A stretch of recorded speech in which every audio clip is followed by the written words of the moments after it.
सो आज जो हम क्वेश्चन सॉल्व करेंगे वो है एक्सरसाइज 1A क्वेश्चन नंबर 1 का part E and F part which is obviously book 3 chapter 1। तो देखिए सबसे पहले हम ई पार्ट सॉल्व करते हैं। तो ई पार्ट में हमसे कह रहे हैं कि 15AC³ divided by 75A² B4C। ठीक है, तो अब हम क्या करेंगे, सबसे इजी है कि मैं क्या करता हूँ कि मैं जो हूँ नंबर्स को सेपरेट कर लेता हूँ। 15/75, अच्छा A/A² जो वेरिएबल सेम है उनको सेपरेट कर लिया, यहाँ बीच में मल्टीप्लाई का साइन भी लगा दिया, और b ऊपर कुछ भी नहीं है तो मैंने b की जगह 1 लिख दिया न्यूमरेटर में, डिवाइडेड बाय B4, और c ऊपर 3 है नीचे 1 है। ठीक है, तो अब हम क्या करेंगे कि सबसे पहले हमने नंबर्स को देख लिया कि 15 के टेबल में 75 कब आता है, 5 सा। सो इट मीन्स कि 15 1 ज़ा 15 और 15 5 ज़ा 75। ठीक है, तो इसका मतलब है ये तो हो गया 1/5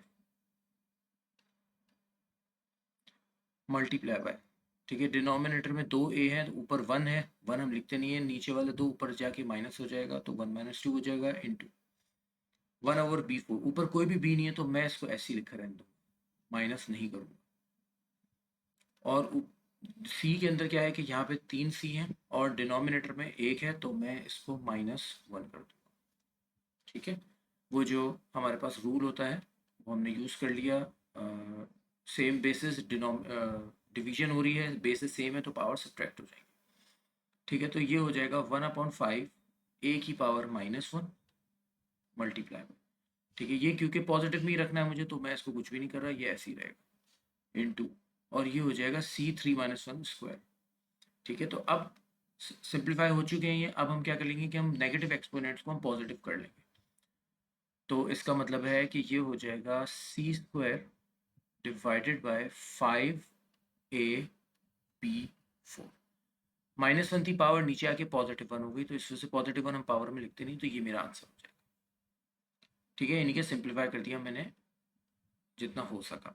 अब हम आ जाते हैं एफ पार्ट के ऊपर। 16xy³ divided by 64x² y4z³। ठीक है, मैं पेंसिल का कलर अब चेंज कर लेता हूँ, तो ये मेरा आंसर हो जाएगा। और एफ पार्ट को हम यहाँ सॉल्व करेंगे, ये हो जाएगा मेरे पास ई पार्ट का आंसर। तो एफ पार्ट के लिए मैंने फिर वही किया कि 16 और 64 को अलग कर लिया, यानी कि नंबर्स को मैंने अलग कर लिया, x और x² को अलग कर लिया, सारे वेरिएबल्स को मैंने अलग कर लिया ताकि सॉल्व करने में आसानी हो जाए। y³/y4 हो गया, and last but not the least z/z³।